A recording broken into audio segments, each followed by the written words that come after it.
A single push forward echoed through the VIP lounge at Denver Airport, as if warning the entire world that everything was about to change. Security staff raised their hands silently, merely to assert their authority over a woman standing before them, humble in posture, her brown hair neatly tied back, wearing a fitted black sweater and grey pants. But Madeline Harper, 44 years old, CEO of Horizon Logistics, who had just quietly acquired the entire airline, showed no fear. Every gaze was fixed on her, yet they had no idea that the person they were underestimating, the one they assumed was just a regular passenger, held the power to decide their fate. A slight understated smile curved at the corner of her lips, enough to reveal her silent confidence, enough to show a heart-beating calm, but fiercely like a strategist watching a chessboard. The VIP lounge was filled with subtle sounds, porcelain cups clinking against saucers, newspapers rustling gently, the distant hum of a Boeing 777 engine preparing for a transcontinental flight. For most guests, this was a haven separate from the chaos of the main hall. For Madeline, it was merely a pause, a space to observe. She sat by the expansive window, watching the rhythm of the airport luggage carts, moving like ants, fuel trucks rolling heavily ground staff, moving with a near unconscious fluency. Every detail, every person was a piece of the system she had acquired, and today she would see everything from the inside unnoticed. Madeline placed her leather briefcase beside her. Inside a tablet held technical proposals and financial records. Her eyes were cold, scrutinizing every movement, every subtle gesture of the staff.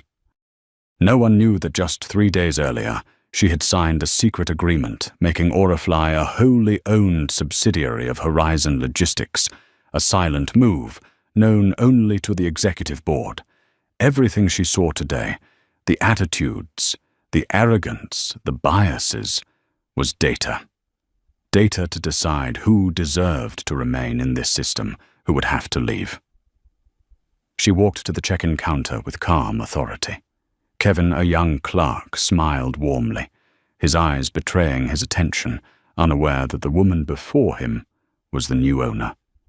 "Good morning, may I see your boarding pass?" Kevin asked. Madeline presented her phone, showing her first-class boarding pass, seat 1A. He scanned it quickly and nodded. "Welcome aboard, seat 1A." "Have a wonderful flight." Everything unfolded flawlessly professionally without a hint of suspicion. They thought she was just another passenger. They were wrong. But the moment Madeline stepped across the jet bridge onto the plane, the atmosphere shifted. The warmth of the lounge vanished, replaced by an invisible tension. 2 flight attendants stood in the galley backs, turned, whispering tensely. One young, wide-eyed, anxious, the other blonde with a sharp bob exuding authority, spoke in a biting tone. "If you think I'm covering for someone else, you've got another thing coming." Madeline only cleared her throat, quietly, maintaining her composure. Looking closer, she noticed the cold gaze of Brenda Collins, who considered herself the pillar of first-class power. Every small detail was observed, the furrowed brow, the sneer, the way she tried to control the passenger before her. Madeline took a long breath, a deep understanding rising within her. This was not just an individual. This was a system, nurtured by arrogance, prejudice, and irresponsibility. "Good morning," she said, calm yet firm. "I'm just heading to my seat." Brenda stepped forward, blocking the way. "May I see your boarding pass?" Not a request, but a challenge. Madeline presented her phone, showing seat 1A. Brenda frowned suspiciously, pretending to check, then said, "The system's been acting up all morning. First class is full." A lie cloaked in fake professionalism. Passengers began to notice glances, flicking forced smiles, some raising their phones to record. Madeline observed all without complaint. In that moment, a quiet rage stirred within Madeline, not for herself, but for fairness, for the brand she had just acquired. She realized she was no longer a passenger. She was the owner holding the power of life and death over the staff before her. She watched, memorized every action, every word, every gesture. Every mistake was data. Every lie was evidence. Brenda exhaled, pulling the scanner from her belt, scanning Madeline's phone, the green light blinking. Confirmation. But Brenda did not admit fault. The seat is already occupied. You'll have to speak to the gate agent. Blatant dishonesty. Madeline simply looked around, noting the disappointment, confusion, and complicity of the others, purser, Robert, assistant flight attendant Chloe, all standing still like puppets in the hands of an invisible system. She inhaled quietly, calling James Whitman on a secure line. Code Indigo, full operational override, Flight 212. Within seconds the cabin froze. Staff looked at each other, eyes wide, unable to comprehend what had occurred. Captain Miller, thinking himself the ultimate authority, froze, unwilling to make a decision. Madeline stood there still, like an iceberg, observing all, measuring every reaction, every heartbeat, every step. In that instant, the climax had yet to come, but Madeline's gaze was enough to make Brenda and Robert realize they had misjudged the person before them. The underestimated, undervalued individual was the one in full control, and when she acted, everyone would pay for their arrogance and bias. Passengers remained silent, motionless. No yelling, no reaction, only tension enveloping the cabin. Every passing second reflected true power, keen observation, and absolute decision-making. Madeline did not need to speak. Just standing there, every subtle movement sent ripples no one expected. Trembling eyes, clenched hands, racing hearts, all recorded, all part of the plan. And in the silence, she smiled slightly, affirming that fairness would be restored. The climax had not yet arrived, but the storm was imminent, and no one there could escape the true power of Madeline Harper. The first-class cabin of Aurafly grew dense, the air heavy, every gaze following Madeline Harper's movements, as if an invisible battle were unfolding without them realizing it. Brenda Collins, the lead flight attendant, raised her eyes coldly, leaning down as if to scrutinize every detail on Madeline's boarding pass. Each second stretched endlessly. "My seat is 1A," Madeline said, calm yet sharp enough to make anyone harboring doubt feel an unusual pressure. She did not rush, did not raise her voice, did not show irritation. Everything moved slowly, yet each word carried weight, like an invisible hammer, striking the false authority Brenda believed she held. Brenda leaned over, glanced at her phone, pretending to operate it, her voice cold. "I think there might be a mistake. First class is full, a blatant lie, yet delivered with certainty and confidence," Madeline observed silently, merely shrugging slightly, her gaze piercing. She saw the tiny beads of sweat on Brenda's forehead, the way her lips pressed tight, the rising heartbeat revealed in short, sharp breaths. All the confidence Brenda flaunted was superficial. Beneath it lay unspoken fear. Chloe Martinez, the assistant flight attendant, stood nearby, trembling. She looked at Madeline with fear, wondering if this was truly an ordinary passenger. A part of her sensed a power she had never witnessed. Chloe knew that speaking up could risk reprimand from colleagues or superiors, yet her eyes flicked to her phone, noting the observations and cues Madeline was recording. Robert Miller, the purser, a middle-aged man in a stiff white shirt, stood beside them, his face slightly grimacing. He realized the conflict was spiraling beyond his control, yet instead of acting, he remained silent. Robert was accustomed to resolving situations by yielding authority, but this time, power was no longer in his hands. Every step Madeline took, every subtle nod served as a reminder that she controlled the game. Madeline inhaled, taking her time. She looked at Brenda, at Robert, at Chloe. Everyone was on the defensive, yet none understood they were all being watched and analyzed. She did not need to shout, did not need to intimidate. Her power lay in preparation, foresight, and the ability to read human psychology. Every minor mistake, every lie, every silence was recorded. Brenda, struggling to maintain authority, forced out, "The passenger in that seat is a Platinum Medallion member." He was pre-boarded, a fabricated statement made on the spot. Madeline remained unmoved, raising an eyebrow. A passenger sitting further away, a middle-aged man, glanced over eyes wide, unaware that this moment would become a lesson in power. Brenda thought she was exposing a small passenger error, but in truth, she was digging a hole for herself. Robert frowned, whispering to Brenda, "Maybe we should just..." But Brenda cut him off. Panic and anger tinged in her voice. "No, she can't just walk in here."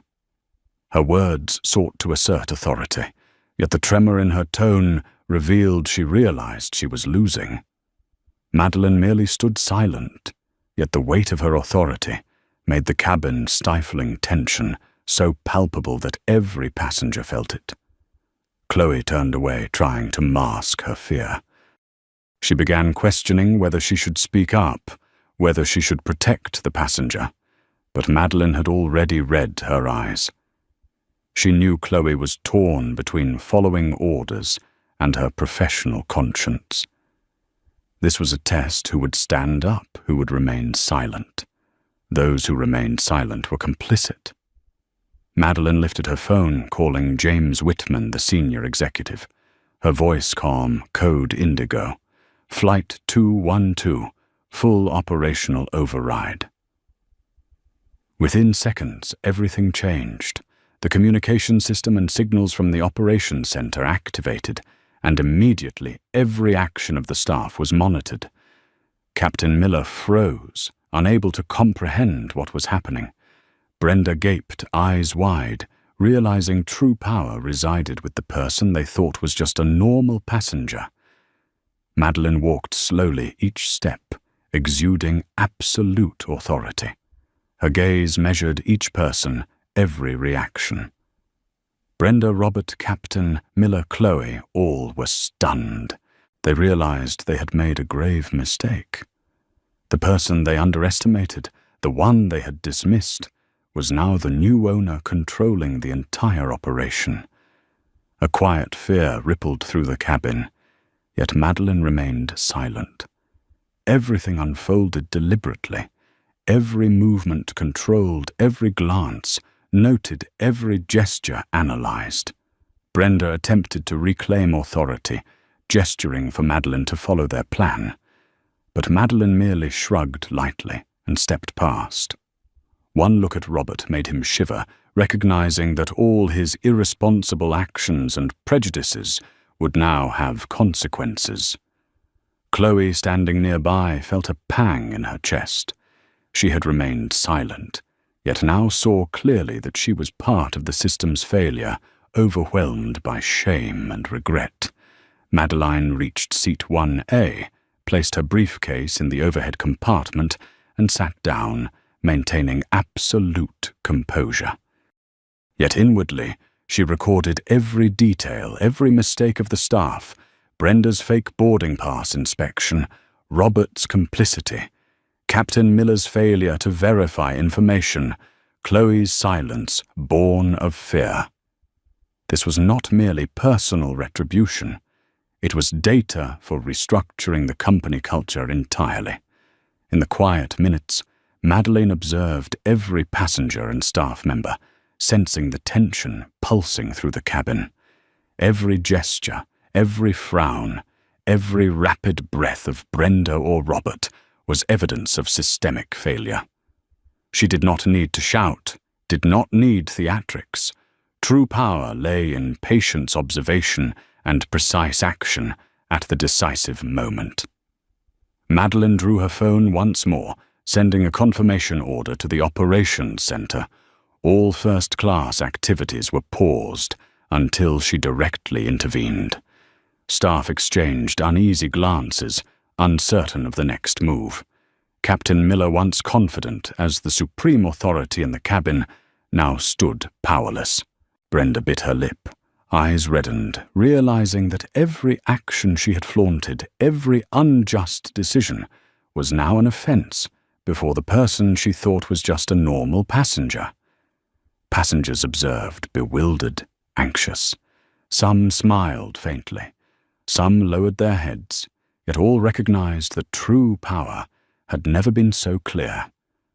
And Madeleine, once underestimated, once dismissed now, stood in the cabin center as the embodiment of authority. Every gaze she cast, every gesture, was subtle calm, yet commanding, preparing for the decisive move that would completely change the fate of the staff who had misjudged her. In that moment, the climax had yet to arrive, but every small action of Madeleine promised a total transformation. Any staff member still harboring doubt or arrogance would witness her true power in every step, every nod, every look. This was no longer an ordinary flight. This was a stage for justice, for a lesson in authority attitude and professional conscience.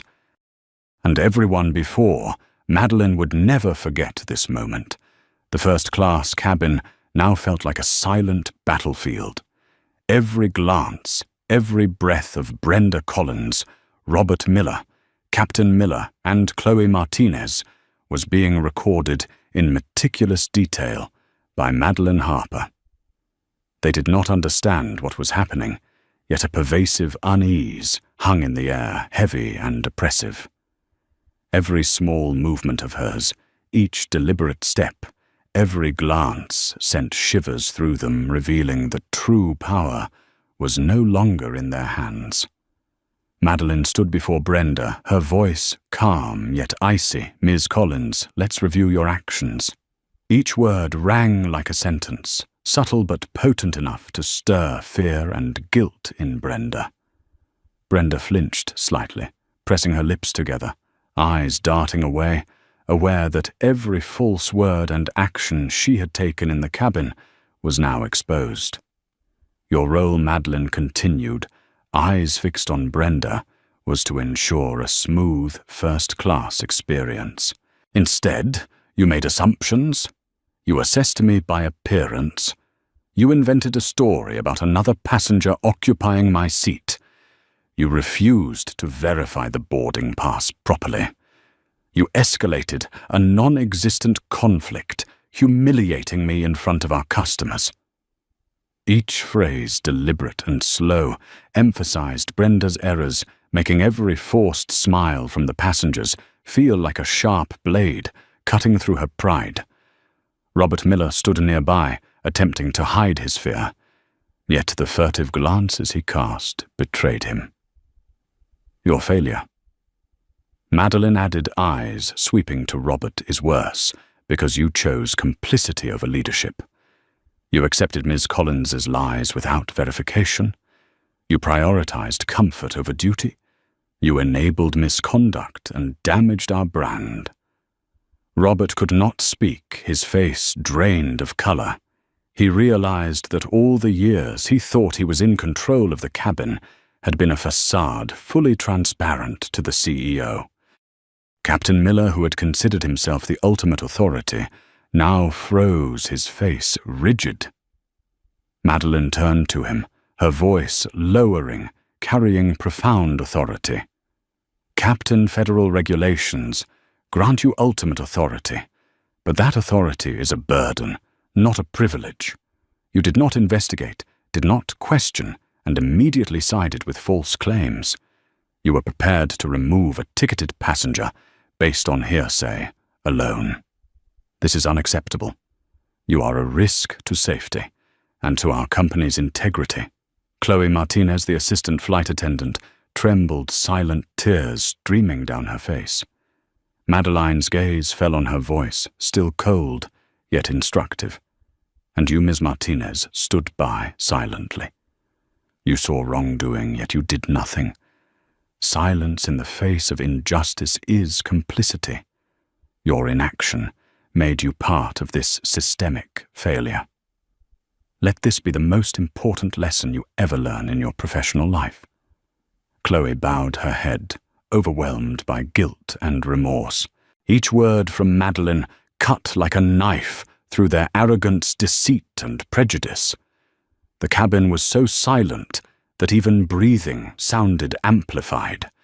Passengers around them remained still, realizing that what they were witnessing exceeded a personal conflict. This was a lesson in power fairness and professional ethics demonstrated in real time. Madeline pulled out her phone, confirming with the operations center every action of the cabin crew was being recorded, data ready for immediate termination decisions. No one dared to move, no one dared to speak. Every frown, every hesitant glance of the staff was noted, becoming irrefutable evidence of systemic failure and personal wrongdoing. After several tense electric moments, Madeline spoke again, voice sharp and commanding. Effective immediately, your employment with Aurafly and all subsidiaries of Horizon Logistics is terminated for cause. Brenda Collins, Robert Miller, Captain Miller, and Chloe Martinez, please gather your belongings and leave the aircraft. Security will escort you. Your final paychecks will be processed according to standard procedure, but there will be no severance. A collective sigh escaped them, mingling with the passengers' stunned reactions. Brenda broke down, tears pouring as if releasing all the tension and guilt she had accumulated. Robert staggered, face pale as a ghost. Captain Miller furrowed his brow, anger and wounded pride mixing, yet Madeline offered no mercy, no retreat. True power had been asserted. Chloe trembled, stammering, following her colleagues out. Passengers watched, some lowering their heads, others staring in awe, feeling a mixture of fear and respect. They realized this was not a display of personal power, but a lesson in ethics, responsibility, and fairness. A CEO did not need to shout or act violently. Presence, observation, and decisiveness were enough to expose and correct wrongdoing. Madeline returned to seat 1A, placing her hand on the overhead compartment, exhaling lightly. Yet her mind remained active with next steps, auditing all branches, reviewing recruitment processes, retraining staff, establishing secure internal reporting systems. She knew termination was only the first step. The true priority was restructuring company culture to prevent similar failures. Passengers sensed her authority and composure, seeing clearly that the woman before them, once underestimated, held supreme power. No shouting, no coercion was necessary. Authority manifested through vigilance, intelligence, and preparation. Madeline reinforced this with subtle actions, a slight nod, an observant glance, a refined smile for the witnessing passengers. The cabin returned to order, yet the recent events left a lasting impact, fear, respect, and a lesson that misjudging others, especially those underestimated, could carry unforeseen consequences. Madeline quietly observed the cabin, noting every new staff member, every passenger understanding that the real work had only begun. Termination was just the opening act. Restructuring, retraining, and restoring a culture of fairness and transparency were the true mission. She opened her tablet, reviewing each employee record, every customer complaint notes of bias, and all unprofessional reactions the cabin crew had displayed. Each detail became actionable data for reform. Every mistake, every improper attitude was now documented for thorough correction. Passengers began murmuring, some raising phones to capture a moment they knew would circulate widely. This was not merely a story about firing staff. It was a lesson in real power, how one person at the top could change culture guide employees and protect customers. Madeleine sat back, exhaling, eyes on the window. The engines began to roar, marking takeoff preparations, yet she didn't rush to check the time. She sensed a new balance in the cabin. Power established, justice served. But the real work, building a bias-free system and professional culture, was just beginning. In that moment, the climax had reached its peak. The former staff had failed, Madeleine's true authority revealed, and the passengers witnessed it with respect. The cabin fell silent again, yet fear and lessons lingered in every glance and every breath. Madeleine knew that from this point, every step she took would determine the fate of the entire company.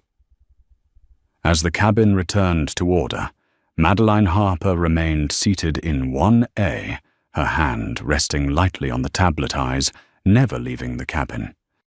The silence was heavy but not peaceful. It was a tense, quiet moment, like the stillness before a storm, when every mistake, every lapse, and every unprofessional attitude of the staff had been exposed, now transformed into living data for a complete overhaul. She inhaled deeply, aware that termination was only the first step, that the real work, rebuilding culture, establishing processes, and reshaping values, was only beginning. Immediately after the dismissed staff left the cabin, Madeleine opened the internal management interface, connecting directly to James Whitman, the senior executive she trusted implicitly. She placed her hand on the keyboard, entering commands deliberately, eyes tracking each screen, displaying data from branches across the country.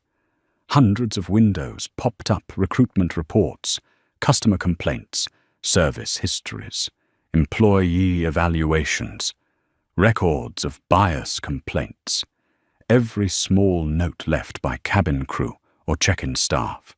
Each piece of data was a puzzle piece, and Madeleine could see the full picture of a system in crisis. James Whitman blinked on the screen.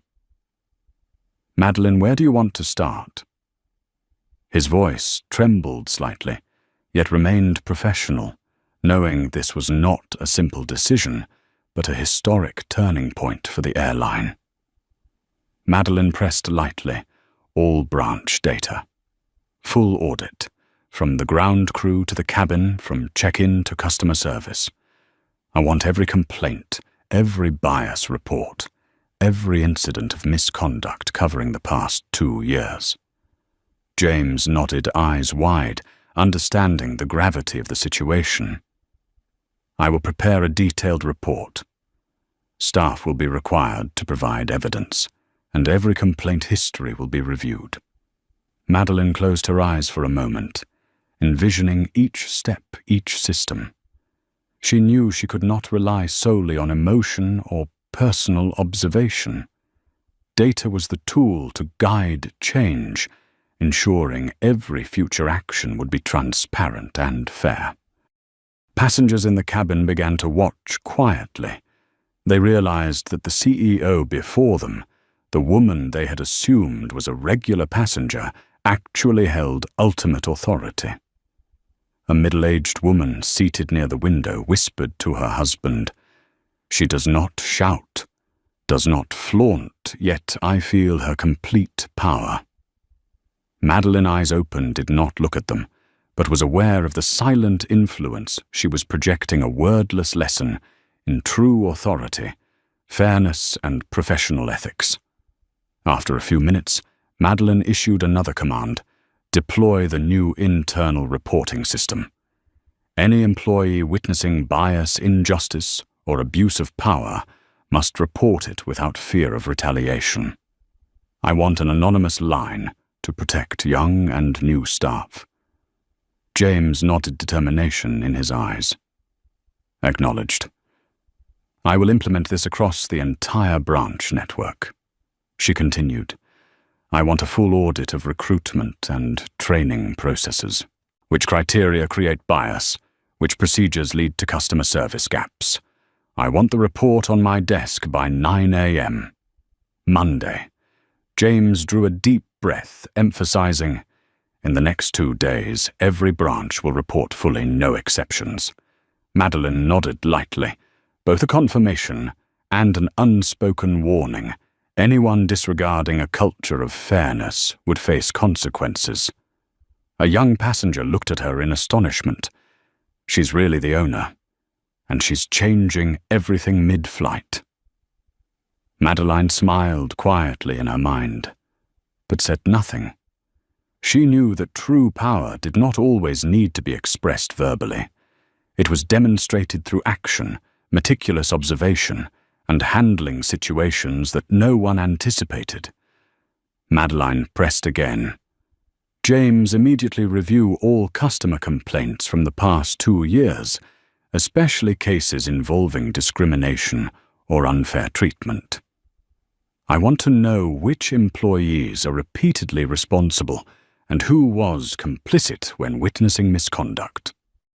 James's screen filled with reports, data and employee behavior notes.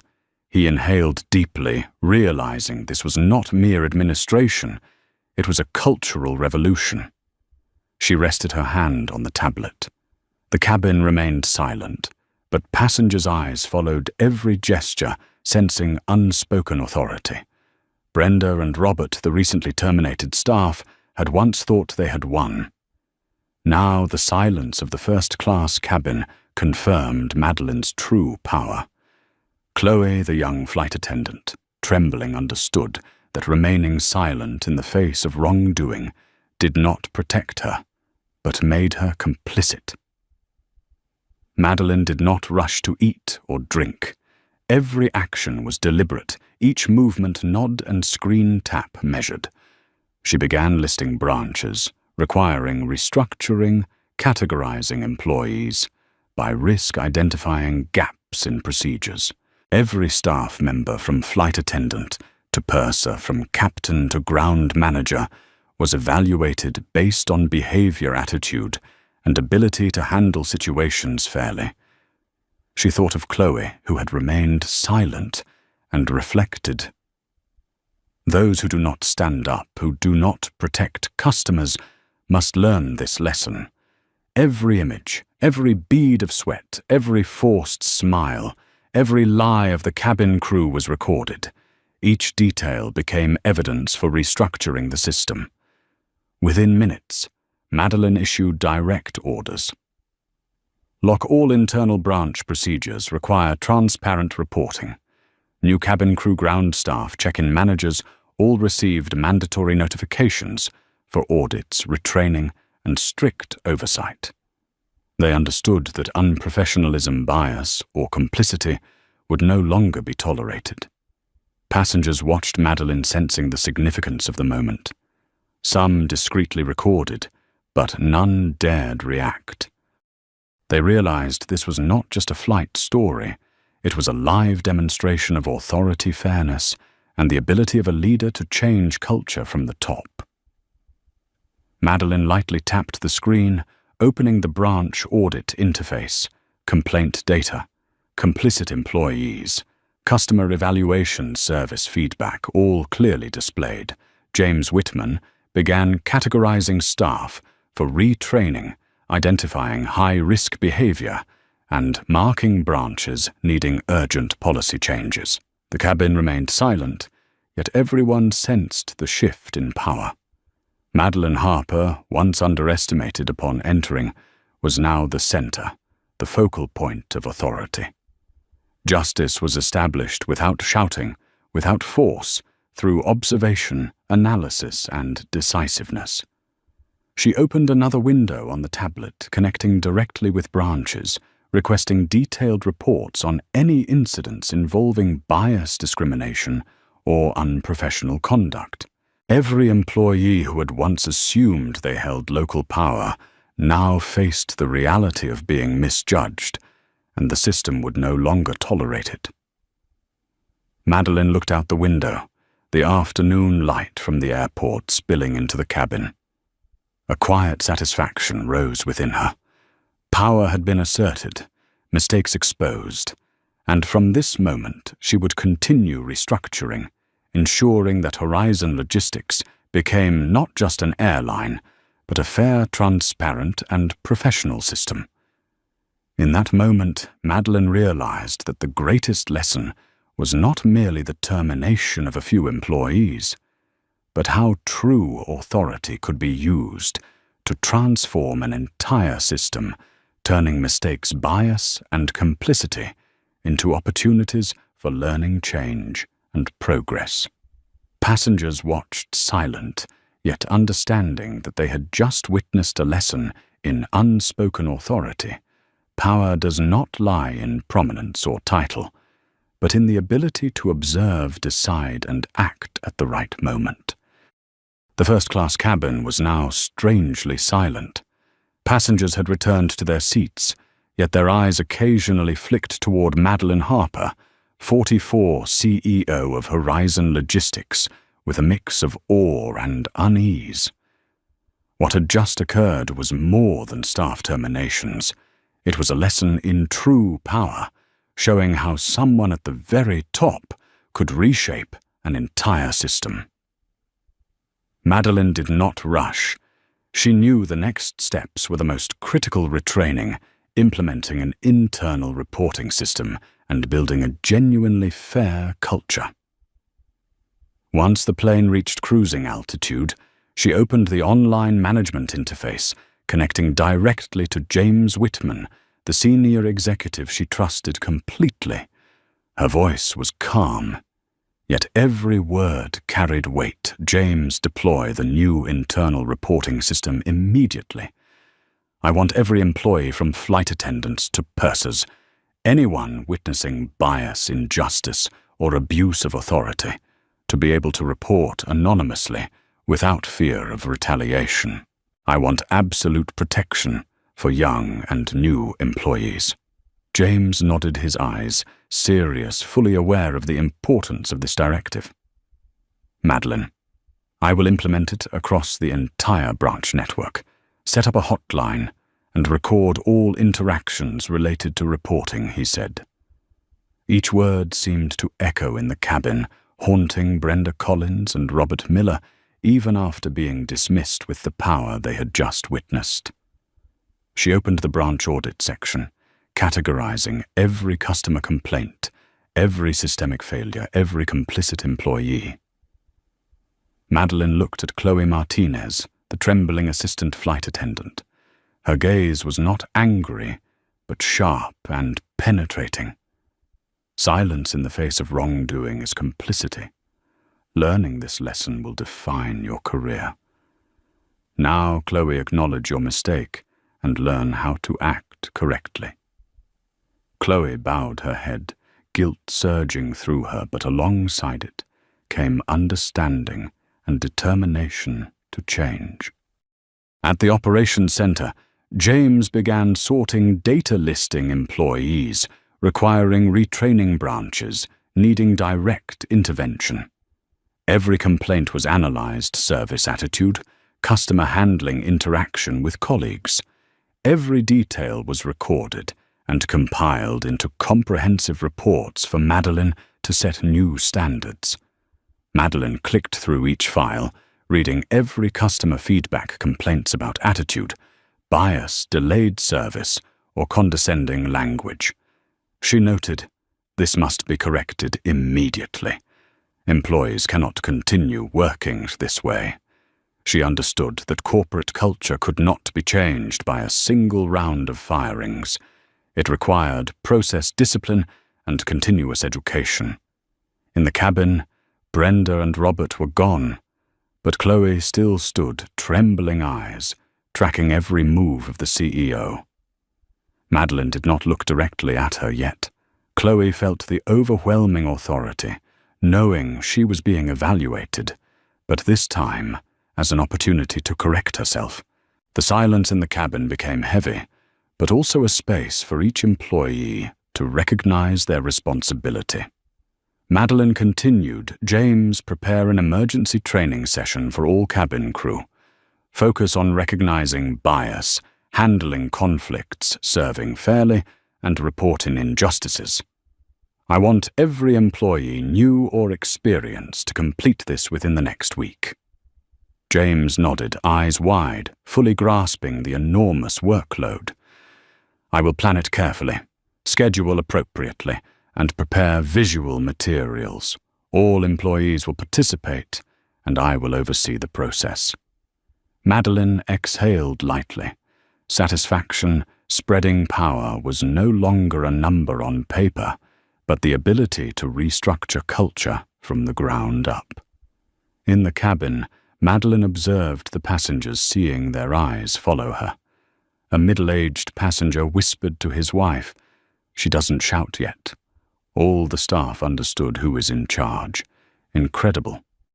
A young boy nearby watched in awe, and Madeline recognized that even silent actions could inspire. Then she sent a secure message to all cabin crew still working on other flights. "Follow the new procedures. Any biased or unfair behavior will be recorded and addressed strictly. This is not a threat, but the company standard from now on." Employees reading the message trembled, realizing that past mistakes would no longer be tolerated. She pressed further. "James, implement direct supervision during the first week to ensure training and reporting processes are strictly followed. I want every action recorded, every mistake corrected immediately." James took notes, eyes serious, understanding.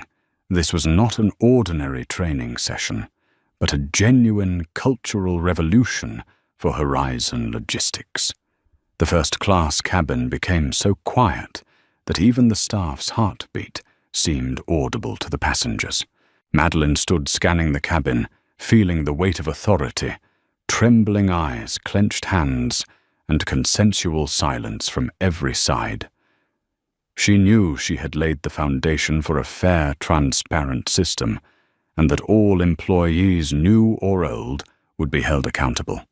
Within minutes, she continued reviewing all branch reports, complaints, customer feedback, crew notes, training data. She identified employees needing supervision process gaps and prepared an action plan. Each branch was categorized by risk level and intervention need. Passengers watched, sensing her authority, not through words, but through each action and decision. One whispered, "This is a real CEO." No shouting, no spotlight, yet absolute power is evident.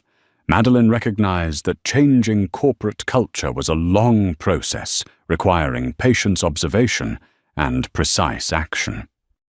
New employees, having just experienced the tense lesson in the cabin, began to understand that power did not reside in uniforms or titles, but in the ability to observe, analyze, and make correct decisions.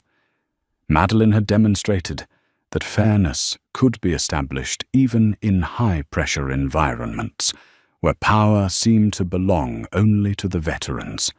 She opened her tablet, reviewing reports one last time, every mistake, every misconduct, every act of complicity, all documented. James Whitman had prepared a detailed schedule next week. All cabin crew, ground staff, and check-in employees would undergo emergency training on bias, discrimination, customer handling, and reporting incidents. No one would be exempt. No one allowed to remain complicit.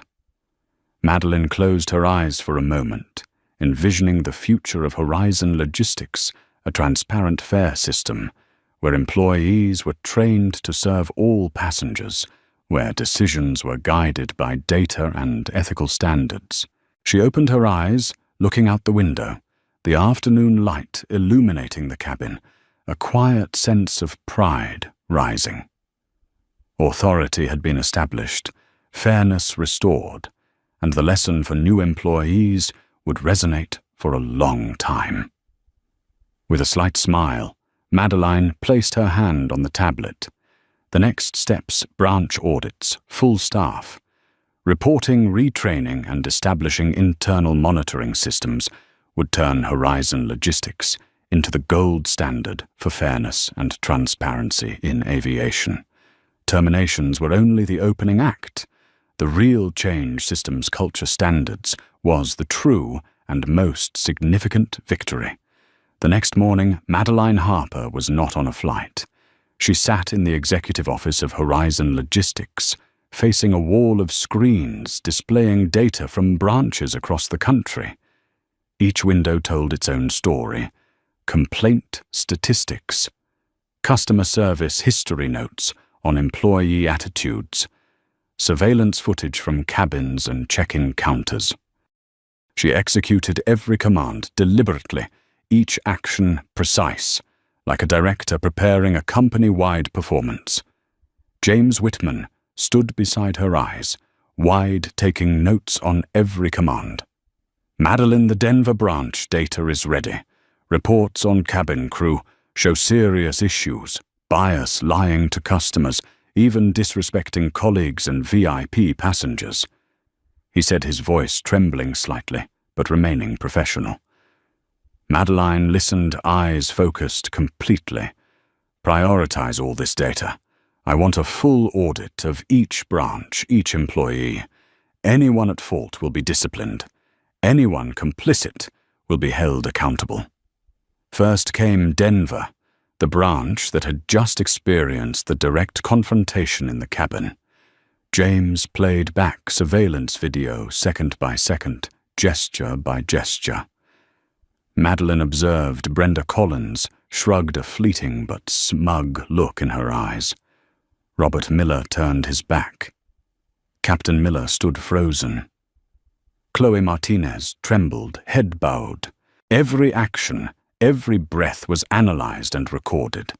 Every mistake became data for the restructuring process. Madeline took detailed notes. Brenda, discriminatory attitude, created false conflict. Robert, complicit, did not verify information. Captain failed to check, ready to punish passengers. Chloe, silent, complicit out of fear. She looked at James. This is a prime example of a toxic culture. Other branches will undergo similar audits. I want complete reports for each employee by 9 a.m. Monday. No one is to be exempt. James nodded, eyes wide. Understood. I will schedule audits, contact each branch, and prepare detailed reports. Every employee will need to provide evidence and video documenting their behavior. Madeline emphasized, this is not personal punishment. This is corporate culture reform. Those who cooperate and learn will have the opportunity to improve. Those who continue to fail will have no place in the system. She opened data from the Chicago, San Francisco, and Miami branches. The situation was similar: flight attendants, check-in managers, and pursers all committing the same errors, favoring VIP passengers, failing to verify information, creating false conflicts, and remaining silent when colleagues erred. A few new employees appeared confused, unaware they were being monitored remotely. Madeline observed, noting, anyone who does not follow procedures, anyone complicit will be recorded. This is an opportunity for them to learn proper customer and colleague service. At the San Francisco branch, surveillance showed a new cabin crew member, 24, trembling as she witnessed the lead flight attendant display attitude toward a black passenger. Madeline watched silently, her eyes anxious, but she did not know how to act. She noted, This is a young employee, needs training on customer rights, recognizing bias, and reporting observed misconduct. In her mind, Madeline visualized each new employee, each passenger, each scenario, how staff interacted with VIPs, how managers handled conflicts, how new employees reacted. She recorded every minor infraction, forced smiles, glances at customers, cold tones, even whispered complicity. All were documented and categorized, prepared for reports and retraining. James emphasized, "We will categorize each employee by risk level. Level 1 needs supervision. Level 2 needs retraining. Level 3, high risk, may be terminated if violations continue." Madeline nodded, eyes cold, but determined exactly. This is a warning and reform system. We are changing culture from the ground up. In the imaginary cabin in her mind, every passenger witnessing unprofessional behavior, every hesitant glance from staff became a practical lesson. Madeline knew true power did not come from shouting or intimidation, but from preparation, observation, and precise action at the decisive moment. She opened the HR management software, issuing a training order. All cabin crew pursers, new flight attendants, and check-in managers must complete an emergency training session within the next week. Content recognizing bias, conflict resolution, fair service, and reporting observed injustice. James nodded, eyes wide. "I will prepare visual materials, schedule the sessions, and oversee each employee," Madeline continued. "Branch audits must be completed before 9 a.m. Monday. Detailed reports, each employee, each error, each act of complicity. I want a list of those needing supervision, those needing retraining, and high-risk employees." James recorded everything, realizing this was an unprecedented reform. She tapped the tablet, opening 2 years of customer complaint reports. Every complaint, every feedback, every video was categorized by severity. Any biased behavior, complicity, or managerial negligence was logged. Madeline looked at James. "I want every branch to know that from now on, no one can abuse power. No one can remain silent in the face of injustice. The system will monitor all behavior transparently and fairly." Passengers in the imagined cabin in Madeline's mind watched silently. They felt that true power did not require shouting or force, but meticulous observation, timely decisions, and the ability to transform the entire system. A middle-aged passenger whispered, "She doesn't show off yet. Her authority fills the entire cabin."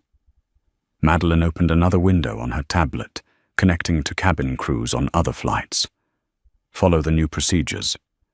Any biased, unfair, or complicit behavior will be recorded and addressed strictly. This is the standard from now on." Brenda Robert and Captain Miller, the fired employees, were now memories, serving as reminders those who misjudged the underestimated will pay the price. She issued further commands. "Lock all old internal procedures, require transparent reporting, implement direct supervision of each branch, and prepare full staff assessments.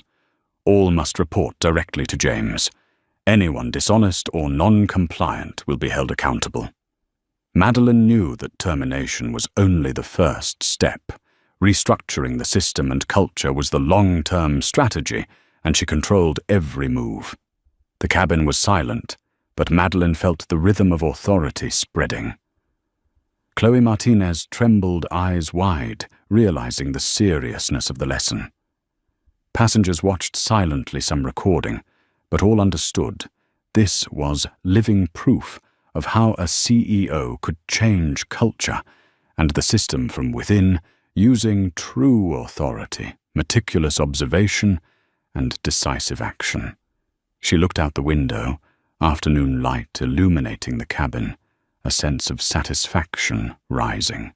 Authority had been established, mistakes exposed, and Madeline knew the next steps would involve training branch audits and setting new cultural standards, ensuring that Horizon Logistics became a transparent, fair and professional system. The next afternoon at the Horizon Logistics Training Center, the room was silent, tense, like the calm before a storm. Madeline Harper stood before a group of new cabin crew pursers and check-in managers, her gaze sharp, observing each person, every movement. No one dared to meet her eyes for long. They sensed true authority before them, yet had no idea how strictly it would be enforced. "Good afternoon," she began, calm yet commanding. "From this moment on, any acts of bias, disrespect toward customers, or complicity in colleagues' mistakes will be recorded and dealt with strictly. This is not a warning, it is the company standard." Each word struck like a hammer, leaving the employees silent, shoulders hunched in apprehension.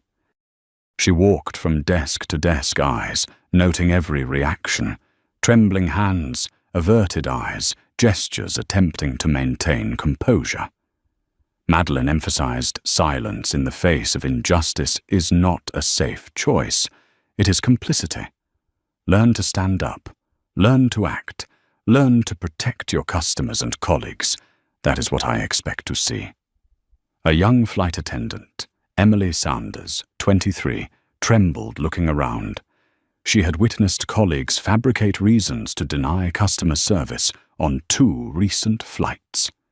Emily knew she was being observed, and now, with Madeline standing before her, absolute authority in her gaze, she realized every action had consequences. Madeline began the direct lesson, projecting videos from various branches, cabin crew, mishandling passengers, pursers, turning a blind eye, conflicts arising from staff attitudes. She paused each video, questioning the group. "What mistakes do you see here? What would you do differently?" Her eyes tracked each reaction, every stammered reply, every awkward explanation. A male flight attendant, Daniel Foster, 26, looked uneasy and raised his hand. "I would verify the information before making a decision, and if I noticed an error, I would report it to the purser or manager." Madeline nodded slightly, eyes still piercing. "Correct. And if the purser or manager errs, you report directly to the proper authority. Power is not in the uniform or title, but in the ability to act correctly." She continued, "In the cabin, every passenger is equal. Bias based on race, age, or spending habits will not be tolerated. You must learn to recognize bias, control your emotions, and intervene when witnessing colleagues' mistakes." Each word was deliberate, underscoring ethics and responsibility. Meanwhile, simulated passengers observed the training session. They witnessed staff reacting to scenarios, first-class meals denied, delayed luggage requests for seat changes refused. Emily trembled, but when she handled a situation correctly, Madeline nodded. Some colleagues looked on, a mix of admiration and fear crossing their faces. Madeline assigned a practical exercise each crew group had to address, complaints such as an empty seat claimed by another passenger, or VIP complaints about service. She walked among them, observing every movement, tone, and gesture, every minor error, every biased act, and every handling method was recorded. Chloe Martinez, who had remained silent during the previous flight, now had to act directly. She trembled, but gradually learned to speak, clearly, explain precisely, and respect customer rights. Madeline watched her voice gentler, yet still sharp. "You have improved. But remember, silence will never be accepted." A critical moment arose, a simulated scenario in which a black passenger was denied a first-class meal. Emily had to choose between following a colleague's instructions or protecting the customer's rights. She inhaled, eyes trembling, then spoke clearly. "This passenger has rights. I will ensure they are served properly." Madeline nodded, eyes satisfied. This was the moment employees realized ethical and fair actions mattered more than blind obedience. James Whitman took notes, eyes wide, realizing that Madeline was teaching not just service skills, but ethics, responsibility, and independent action. "She is changing how they think, not just how they act," he whispered. Madeline Hurd smiled subtly inwardly, yet remained focused on observing each person. She continued monitoring reactions via management software, who acted correctly, who hesitated, who was complicit. Every action was recorded, categorized, and assessed. Employees still trembling like Chloe now understood that true power was not outward authority, but the ability to protect customers and uphold ethical standards. Madeline looked out the simulation window, afternoon light illuminating the training room, her mind visualizing the entire cabin, all employees, and the whole system.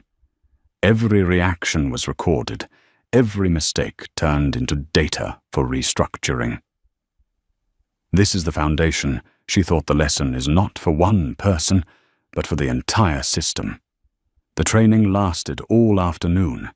Every simulated scenario was analyzed, each employee's behavior, and decisions received direct feedback. Madeline combined calm authority with strength teaching, evaluating, and inspiring. Fair, transparent, and ethical action is the foundation of the system. Fail and consequences are severe. Learn and you become a pillar of the new culture. In the final hour, she conducted a comprehensive challenge. VIP passengers faced abuses, and new cabin crew had to resolve issues swiftly, correctly, and report results directly. Eyes trembled, breaths were heavy, but when Emily and Chloe acted correctly, their expressions brightened. They felt power not to dominate, but to serve fairly. Madeline emphasized, "What you learned today will affect not only this flight, but all of Horizon Logistics. Power is not for judging others. Power is to protect, to ensure transparency, to be fair." Her words rang like a bell, cementing the company's new standards. As the training ended, employees left the room with changed expressions.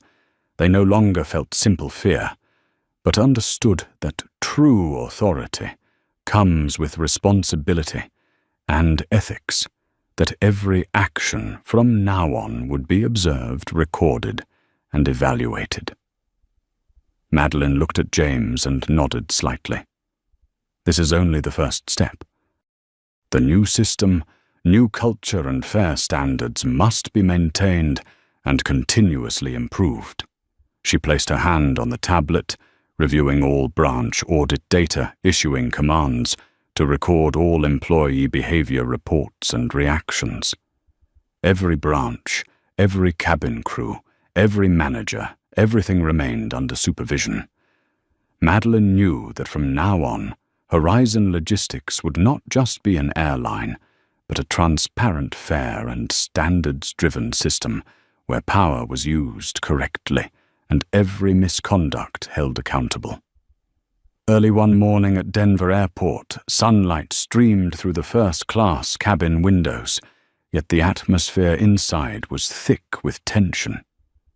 Madeline Harper stood in the aisle holding her tablet eyes, scanning every cabin crew branch, monitoring live camera feeds from flights preparing for takeoff. Today was the first real test after the emergency training, the day when every action, every decision would be recorded and evaluated. She watched Emily Sanders, 23, a young flight attendant, step into the cabin, hands trembling as she held the passenger list. But this time her gaze was different, decisive and focused. When a black VIP passenger asked about a special meal, Emily did not hesitate confirming the order and emphasizing that all passengers were equal. Madeline watched, smiling inwardly. This was the moment lessons from yesterday's training began translating into real action. Across the cabin, Chloe Martinez, who had previously remained silent and complicit, now handled a complex situation, a passenger complaining about a wrongly assigned seat. Her eyes swept the cabin for colleague consensus, but then she made her own decision, verifying the boarding pass, communicating politely, ensuring the passengers' rights were respected. Every action was recorded by the monitoring system Madeline had activated. Chloe realized the weight of authority. It was not to intimidate, but to protect and enforce fairness. Madeline moved across screens, monitoring other flights simultaneously. In San Francisco, a young flight attendant, Daniel Foster, handled a white VIP and a black passenger almost simultaneously. This time, Daniel followed the new procedures correctly. No bias, no favoritism, all decisions based on data and standards. His gaze wavered slightly at first, then steadied. Madeline noted, "A few more scenarios need supervision, but progress is good. Procedures are aligning." Back in the Denver cabin, a tense situation arose. A white passenger expressed dissatisfaction, requesting a seat change for a VIP friend. Emily and Chloe had to balance fulfilling the request and protecting the rights of other passengers. They consulted the new purser quickly, demonstrating that all decisions were based on fairness, not favoritism. Madeline observed, emphasizing every detail: eye contact, tone of voice, response speed. Every action was recorded, evaluated, and would provide data for continuous improvement. James Whitman at the Operations Center continuously updated reports for Madeline. Madeline Denver and San Francisco cabins have completed 90% of the challenge scenarios. New staff applied the procedures correctly. Customers responded positively. No incidents of bias or complicity remain. Madeline nodded, eyes still scanning each screen. Good. But continue monitoring. We have not fully eliminated old culture yet. Persistence and continuous data are needed to reinforce the standard. In Miami, a new cabin crew member, Rachel Thomas, 25, serving as purser for the first time, faced a complaint about a missing meal. Previously, a senior employee might have fabricated an excuse to avoid responsibility. Rachel now followed the new procedures, verifying the request, reporting to management, handling politely, ensuring the passengers' rights were met. Madeline noted every action, word, and gesture. Correct direction, confidence needs reinforcement. In Denver, an older passenger watched Emily and Chloe with admiration. Another passenger sent a message capturing the moment the young crew handled service fairly and transparently. Madeline sensed the impact extended beyond the company, reaching passengers, a sign the new culture was taking root from staff behavior to customer experience. James Whitman received updates from more distant branches, Chicago, Dallas, Atlanta. Madeline cabin crew and pursers are applying the new procedures. Almost all past errors have disappeared. Young staff know how to report, handle conflicts, and serve fairly. Madeline exhaled. She knew the process was not complete, but significant progress had been made. CEO authority was not for punishment, but to build a transparent system, train staff, and reinforce ethical standards. She tapped the tablet, opening the customer feedback system directly from the cabins. Every complaint was addressed promptly, every conflict resolved immediately with no bias or complicity. Madeline categorized and recorded, staff needing further supervision, those applying standards correctly, and branches requiring direct intervention. In the Denver cabin, Emily Sanders faced the final challenge, a black VIP passenger complaining about a seat. She checked the boarding pass reported to the purser and resolved the situation politely but firmly. Chloe Martinez stood alongside, assisting, yet all final decisions adhered to the new standard. Madeline observed via screen eyes, sharp, satisfied. This proved that new staff had learned to wield authority correctly, protecting customers, avoiding bias, and upholding professional ethics. James Whitman looked at Madeline, eyes full of admiration. Madeline progress exceeds expectations. Denver and other branches are following standards young employees understand responsibility and authority. Madeline nodded, eyes still vigilant. Do not become complacent. The old culture still exists subtly. We must monitor, continuously reinforce the system, and continue training so the new standards become intrinsic. The cabin was silent, yet every passenger recognized they had witnessed a quiet revolution authority, exercised not through shouting or intimidation, but through oversight training and fair, transparent action. Staff who had once trembled now understood that power must be paired with responsibility, and that every action is monitored, recorded, and evaluated. Madeline issued additional commands on the tablet. All cabin crew pursers and check-in managers must submit daily reports on situations encountered, how they were handled, and customer feedback.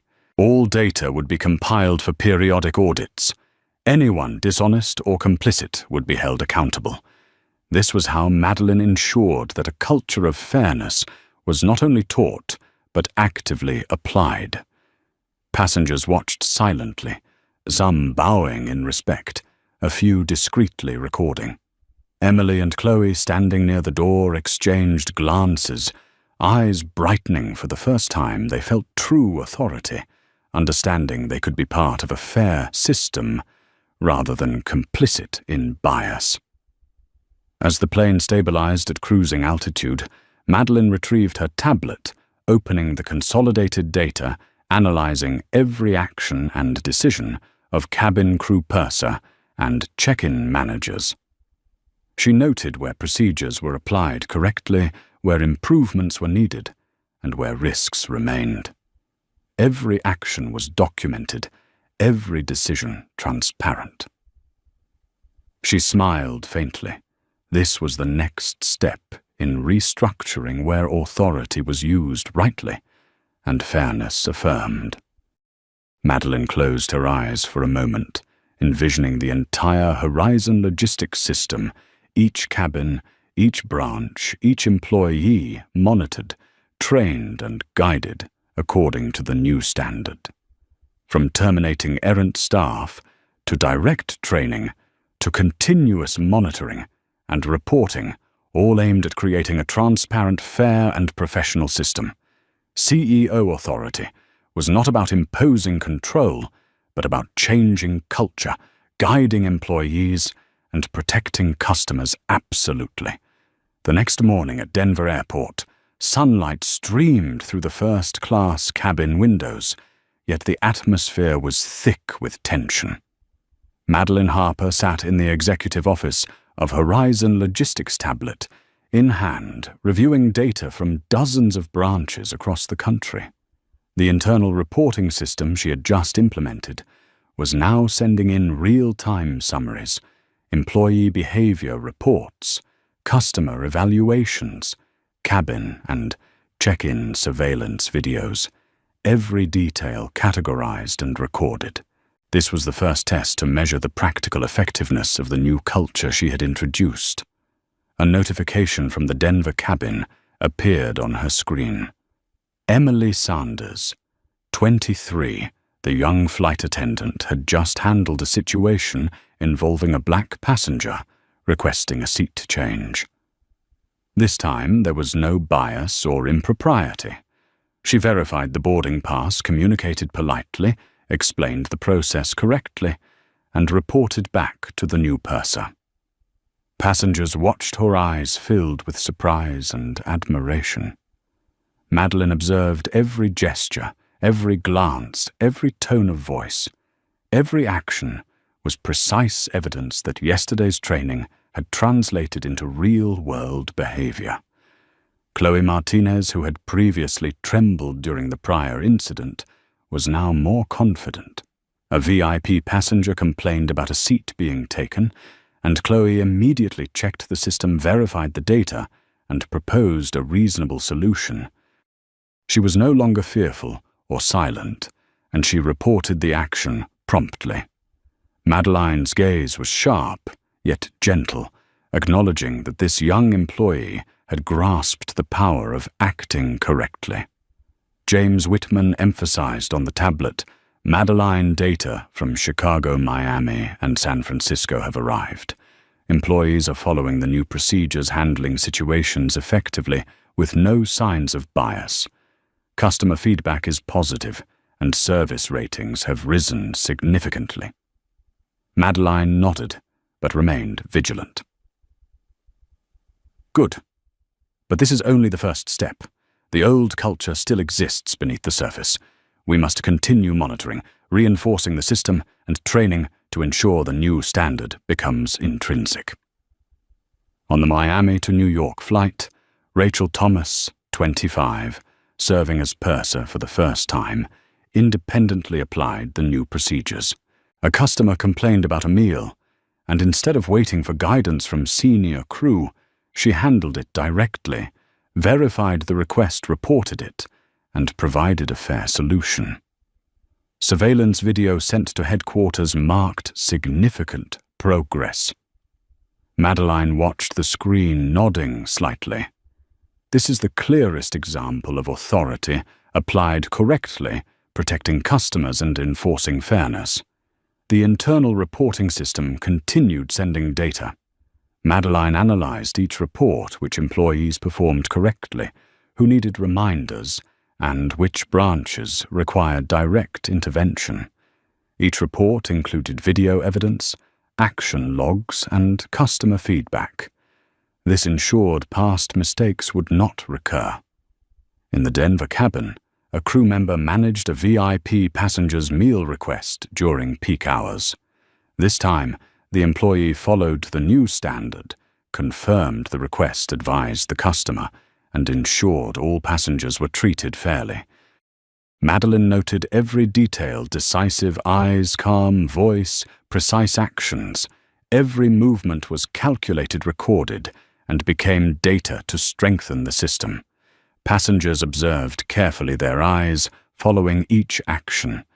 A middle-aged woman whispered to her husband, "They were trained and now act very professionally."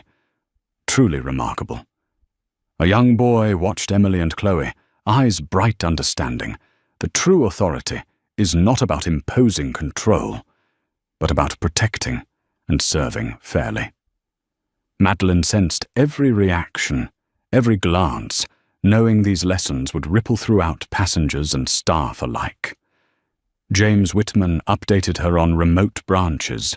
Madeline cabin crew and pursers are applying the new standards. Past mistakes are nearly eliminated. Young employees understand their responsibilities, know how to report and handle conflicts. Customer feedback is extremely positive. Madeline inhaled deeply, eyes still tracking every screen. This is just the initial progress. We must reinforce and maintain continuously. Fair culture must become inherent, not just procedural. On the Denver to Chicago flight, a tense situation arose. A black passenger was assigned the wrong seat by previous crew. Emily and Chloe coordinated, checked the system, verified information, reported directly to the new purser, and addressed the customer politely and transparently. Madeline observed from afar, eyes lighting up. This was proof that young staff had learned to act correctly, without bias, without complicity, upholding fairness. James Whitman noted, "The internal reporting system is effective. New employees are performing. According to standards, customers are satisfied. This is the result after 1 week of training." Madeline emphasized good.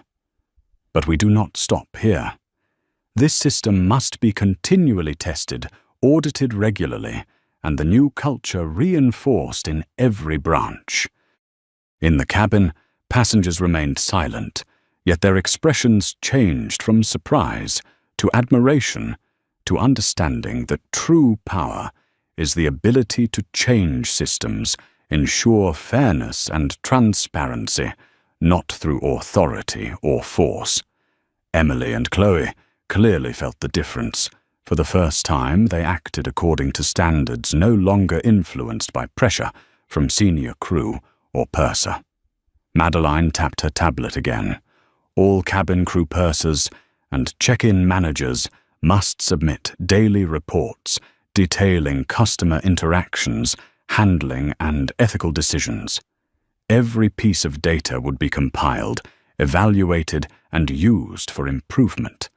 Anyone acting dishonestly, complicitly, or without transparency would be held accountable. This was how Madeline ensured the new culture was applied system-wide. Passengers observed, some discreetly recording, yet all understood this was a lesson in silent authority, where the CEO demonstrated the ability to change corporate culture, educate employees, and protect customers. Emily and Chloe, once trembling, now stood confident, realizing they could be pillars of a fair system rather than complicit in wrongdoing. By the afternoon, Madeline reviewed consolidated data analyzing performance across all branches: Denver, Chicago, Miami, San Francisco, Dallas, and Atlanta. Almost all past infractions had disappeared. Employees applied the new standards, and customer feedback was positive. James Whitman reported Madeline progress exceeds expectations. Cabin crew pursers and check-in managers understand responsibility and authority. Madeline nodded, eyes still tracking each branch. Good, but the new culture must be maintained and continuously reinforced. This is only the beginning of comprehensive change. At the end of the day, Madeline stood before the screens, quietly observing the entire system. Every branch, every cabin crew, every manager remained under supervision. Authority did not need to be flaunted, nor did it need shouting. It was expressed through transparent processes, continuous training, monitoring, and correct action. This was how Horizon Logistics began operating under a new standard, fair, transparent, and professional, from first-class cabins to check-in counters. As afternoon fell over Denver Airport, sunlight slanted through the windows, illuminating the first-class cabin in a profound stillness. Madeline Harper sat in seat 1. A hand resting on her tablet eyes, scanning the cabin and monitoring flights operating across the Horizon Logistics network. The past week had been a comprehensive test, dismissing errant employees, implementing emergency training, supervising cabins and branches, and establishing an internal reporting system. Every piece of data, every action, and every reaction had been recorded. Emily Sanders, the young flight attendant, walked through the cabin with confidence and composure. She checked passengers' boarding passes, communicated politely, and handled every request according to the new standard, without bias or complicity. Chloe Martinez stood nearby, assisting when needed, but this time acting independently, proactively, and transparently. Madeline observed a slight smile crossing her face. Lessons from the emergency training were now producing clear, tangible results. James Whitman, the chief executive, stood beside her, eyes wide as he monitored each cabin. Madeline data from all branches, from Denver to Miami, San Francisco, Chicago, Dallas, and Atlanta, has been compiled. cabin crew pursers and check-in managers are applying the new standards. There are no more significant errors or biases. Customer feedback is positive. Satisfaction levels have risen noticeably. Madeline nodded, eyes still vigilant. Good. But this is only the beginning. The new culture must be maintained and continuously reinforced so that the standard becomes inherent. A VIP passenger watched Emily and Chloe, eyes filled with admiration and astonishment. They were just trained, and now they handle everything perfectly. It's hard to believe they just learned this procedure. Another woman, eyes sparkling, whispered to her companion, "This is living proof of true authority." No shouting, no force, just observation, preparation, and precise decision-making. Madeline opened additional internal reporting data. Each scenario, every customer complaint, every act of complicity was analyzed. Branches with lower performance employees requiring supervision and procedural gaps were listed in detail. She sent a message to all cabin crew and branches. From now on, any act of bias, unfairness, or complicity will be recorded and addressed strictly. This is a non-negotiable standard. In Denver, Emily and Chloe handled a VIP passenger requesting a seat change. They verified data, ensured the passenger's rights, and reported directly to the new purser. Surveillance video was sent to headquarters, and Madeline observed every action, every tone, every glance. This was clear evidence that young staff had learned to exercise authority, correctly protecting customers, enforcing fairness, and acting ethically. James Whitman emphasized Madeline, the entire cabin crew and branches are following the standard. There are no more incidents of bias, complicity, or lack of transparency. Customer feedback and internal data are all positive. Madeline added, "Good. But the new culture cannot stop this week. We must maintain it continuously, conduct regular audits, and reinforce all procedures. This is the real victory, a transparent, fair, and sustainable system." By late afternoon, Madeline stood in the cabin, eyes sweeping across the staff. Brenda and Robert, previously dismissed, were now mere reminders. Chloe and Emily, along with the new employees, felt the power of authority, not as imposition, but as the ability to protect, serve, and enforce fairness. They understood that every action from now on would be observed, recorded, and evaluated. Madeline opened her tablet, reviewing every cabin and branch one final time. Each branch was assessed for compliance with the new standard. Anyone still erring or acting complicitly would be held accountable. Every minor mistake, every correct decision became data to reinforce the system. This was how she ensured that fairness, transparency, and ethical standards became the essence of Horizon Logistics. James Whitman noted Madeline cabin crew and pursers understand their responsibilities are applying standards, and customer feedback is positive. The internal reporting system is operating perfectly. This proves the reform's success. Madeline inhaled deeply, gazing out the first-class window. Satisfaction, swelling authority had been affirmed, fairness restored, and the new standards were functioning effectively. Passengers watched expressions moving from astonishment to admiration. Some discreetly recorded the scene, yet all recognized this was not a display of personal power, but a living lesson in using authority to change corporate culture. They witnessed young staff applying new standards, handling real situations, and learning to act correctly. Emily and Chloe, once trembling, now stood confidently, eyes bright. They understood that true authority is not about uniform title or dominance, but the ability to protect customers, enforce fairness, and act ethically. They had become pillars of the new culture Madeline had established. Madeline tapped her tablet, opening a comprehensive report of the entire system. From Denver, Chicago, Miami, San Francisco, Dallas to Atlanta, all branches had complete data. Employees applying standards, satisfied customers, cabin crew handling situations correctly, and procedural gaps addressed. She smiled faintly, eyes still sharp, aware that the work was not finished, but the foundation was solid. She opened the passenger feedback interface, reviewing each positive comment, praise for fair handling, notable increases in service ratings, and astonishment at the effectiveness of the reform.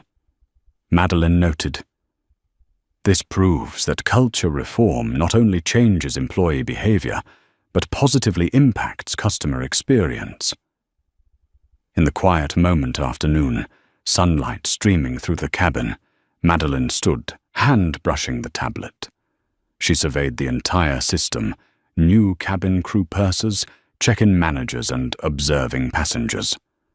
Authority did not need shouting or intimidation, yet it was affirmed through a transparent system, fairness, and correct action. This was the perfect conclusion to the reform, from dismissing errant staff to training, monitoring, and reinforcing culture across the system. Passengers looked at Madeline, eyes wide with astonishment and admiration. An elderly passenger whispered, "She has transformed the entire experience through observation and decisive action. No shouting, no force yet. Authority is undeniable." Madeline smiled inwardly, knowing the lesson in fairness, ethics, and standards would resonate far beyond the cabin throughout Horizon Logistics. As evening fell, Madeline retrieved her tablet for final notes. Cabin crew applying standards effectively would be recognized. Branches needing improvement would undergo regular audits, and the internal reporting system would be maintained permanently. CEO authority had been affirmed, a culture of fairness established, and Horizon Logistics would operate under the new standard, transparent, professional, and impartial. She sat back in seat 1A, exhaled softly, gazing out the first-class window. The plane glided quietly above Denver's skies, engines steady yet powerful. Madeline didn't seek personal triumph. Her deep satisfaction came from identifying the right issues, reforming the system, and establishing a fair standard for all. This was the true victory. From trembling cabin crew to seasoned pursers, from passengers to every branch, all had realized true authority does not lie in shouting titles or dominance, but in the ability to observe, analyze, make correct decisions, and create a fair, transparent system. Madeline Harper had achieved this alone, with intelligence, patience, and absolute decisiveness. As night fell, Horizon Logistics operated smoothly under the new standard. Cabin crew pursers, managers, and passengers had all experienced a living lesson. Fairness, transparency, and ethics form the foundation of true authority. Madeline Harper sat quietly, eyes gazing far ahead, knowing that from this moment on, every decision, every action would follow the standard she had just established, firm, transparent, and unshakable. After witnessing the entire journey of Madeline Harper, we can draw an important lesson from the perspective of business management and corporate culture. True authority does not lie in titles or force, but in the ability to observe, analyze, and reform a system fairly. What Madeline accomplished demonstrates that a true leader does not merely respond to events after they occur, but proactively restructures. Culture establishes standards and creates an environment where everyone is treated with fairness and transparency. This proves that significant change always begins with decisive, visionary actions that are carefully prepared. If this story inspires you, press like to spread the value of fairness and accountability in leadership, and subscribe so you do not miss authentic, dramatic stories about authority, justice, and life-changing moments. Comment with the phrase "Stand up" to remind each other that sometimes just one person courageous enough to observe and act can change an entire system.